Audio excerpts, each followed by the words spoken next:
estilo vintage, que recupera épocas passadas, ganha espaço no comércio e estimula a criação de produtos que dão um toque sofisticado ou humorado para casa ou para o seu negócio.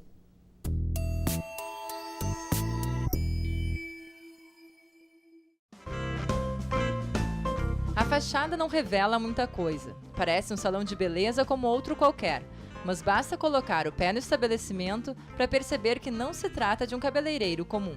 O aspecto impessoal foi substituído por muitos objetos trazidos pelo proprietário. Geladeira, máquina de costura e rádio do século passado são alguns dos elementos que transformam o local em um ambiente vintage.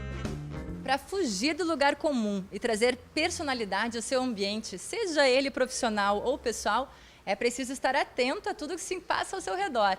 Essa carcaça da Kombi, por exemplo, foi encontrada, sabe onde? No lixo.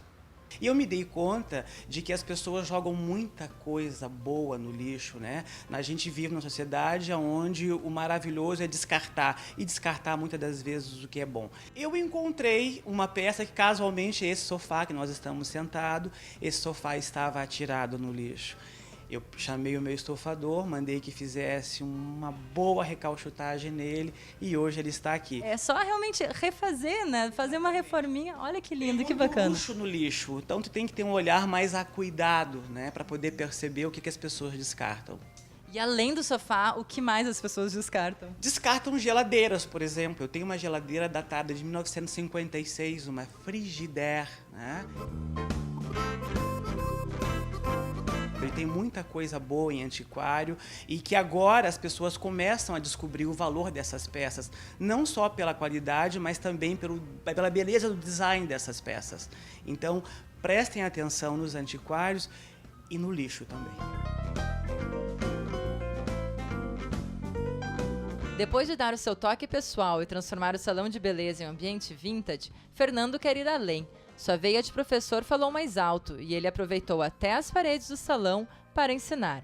Como professor de história, eu não podia deixar isso passar, né? E eu estava falando de um período, né? De um período da melhor época. Então eu fiz uma retrospectiva do século passado. Eu comecei essa retrospectiva na Belle Époque em 1810 e cheguei então a 2011 com a coroação da primeira mulher presidente no Brasil, que foi a dona Dilma Rousseff. A ideia para daqui adiante é transformar o meu salão num antiquário. A ideia é que o cliente chegue aqui, faça o cabelo, enfim, se embeleze, se encante com as peças e leve para casa. Mas agora a gente vai ver que para decorar um ambiente ao estilo vintage, a gente não precisa recorrer só a objetos antigos. Aqui, no ateliê da Cláudia Schmidt, a gente vai conhecer um pouquinho mais o trabalho que ela faz com rótulos de velas, que nos remetem a toda essa atmosfera de uma época que já passou.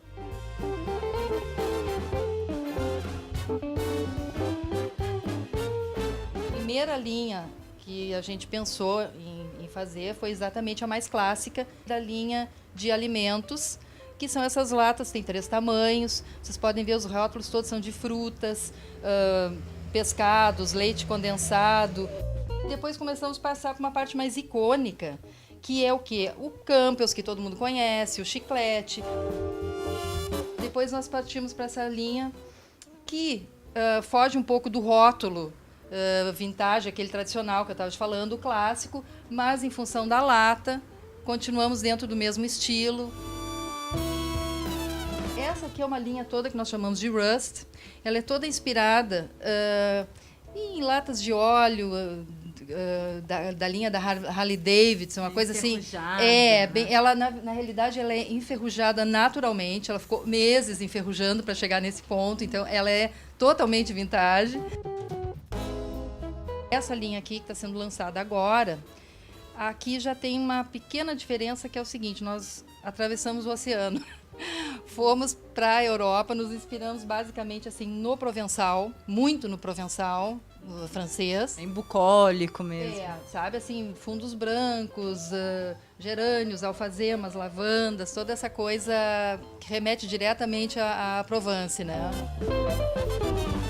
Ela pode ser usada em qualquer ambiente, Porque embora sejam rótulos de frutas, de alimentos, de pescados, o que for, é uma linha até assim bastante masculina, para muitos homens gostam, né? Então ela pode ser para escritório, para sala, para onde a pessoa quiser dar um toquezinho vintage na casa. E se alguém tem ainda alguma dúvida se este estilo está na moda, Cláudia responde. O retrô é uma coisa que pode até baixa um pouquinho e tal, volta com mais força, mas nunca deixa, sempre tem os adeptos, tem quem goste, as pessoas nunca deixam de curtir aquilo ali.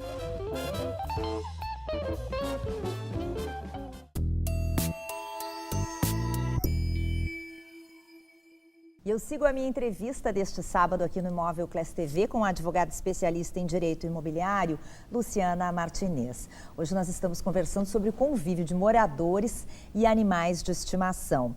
Luciana, eu queria falar um pouquinho sobre essa questão de razoabilidade. Quer dizer, que eu acho que a melhor solução para quem vive em condomínio, tendo ou não tendo animais de estimação, é tentar resolver com bom senso. Isso. Tu falaste umas coisas na primeira parte da entrevista que eu fiquei preocupada. Quer dizer, a questão de deixar os bichinhos fazerem as necessidades ali e não limpar. Isso é uma questão de higiene, é o mínimo que se espera de alguém que tenha um animal de estimação, né? O que tu diria, assim, que seria o razoável para quem quer ter animais de estimação num condomínio? Sim. Lúcia, a gente tem que trabalhar dentro do condomínio em cima do bom senso, né? Nós vivemos se tu vives uma comunidade condominial, tu precisa ter bom senso e razoabilidade. Se eu tenho um vizinho meu que tem um animal, que o animal já sai do apartamento e já no corredor faz suas necessidades e o responsável pelo animal não limpa, isso é uma questão de salubridade, né? Então tem que ser resguardado esse direito do teu vizinho. É evidente que tu tem, como eu já falei, é evidente que tu tem o teu direito de ter o animal dentro da tua unidade. Porém, tu tem que pensar sempre que tu vive numa comunidade condominial. E as pessoas que vivem na comunidade, elas têm que se preocupar um pouquinho com o próximo, né? Isso é uma questão de bom senso. A mesma coisa do que deixar um animal sem coleira, por exemplo. Exatamente. Eu imagino que na maioria dos condomínios seja obrigatório, né? Andar com os animais. Se não está obrigatoriamente escrito na convenção de condomínio, voltando uma questão de razoabilidade e bom senso. Não esperem que as convenções condominiais, elas levem à exaustão todos os detalhes, entendeu? Você tem que manter o seu animal numa coleira, você tem que levar no colo isso ou aquilo. Procure ter sempre o bom senso e a razoabilidade de pensar naquele teu vizinho que não tem um animal, que não está acostumado com o animal, que tem uma criança que não está acostumada com o animal, pode se assustar se estiver sem coleira. Evidentemente, as questões de higiene, ao levar o animal para fazer suas necessidades, limpar, recolher os dejetos, né? Isso é o mínimo que se pode esperar de um condômino atento à sua comunidade, né? Isso é muito importante. Bom, não se chegou a um acordo, se tentou de tudo. Quais são os passos de um lado e de outro, né? Porque a gente tem que imaginar os dois lados, né, Luciana? A gente procura sempre pedir para o síndico notificar, né? Conversar primeiro, é claro. Mas não deu, como tu falou, não conseguiu nenhum sucesso. Vamos notificar esse condômino, né? Se tiver previsto na convenção, se menciona a convenção de condomínio. Se não está previsto na convenção de condomínio, se faz uma notificação com base no Código Civil, né? O direito dos condôminos de ter sossego, segurança e salubridade. Caso também a notificação e as multas impostas não tenham sido pagas, enfim, vai se buscar o judiciário, né? O judiciário vai tentar resolver isso de forma a manter o animal, porque a tendência é manter o animal dentro da residência.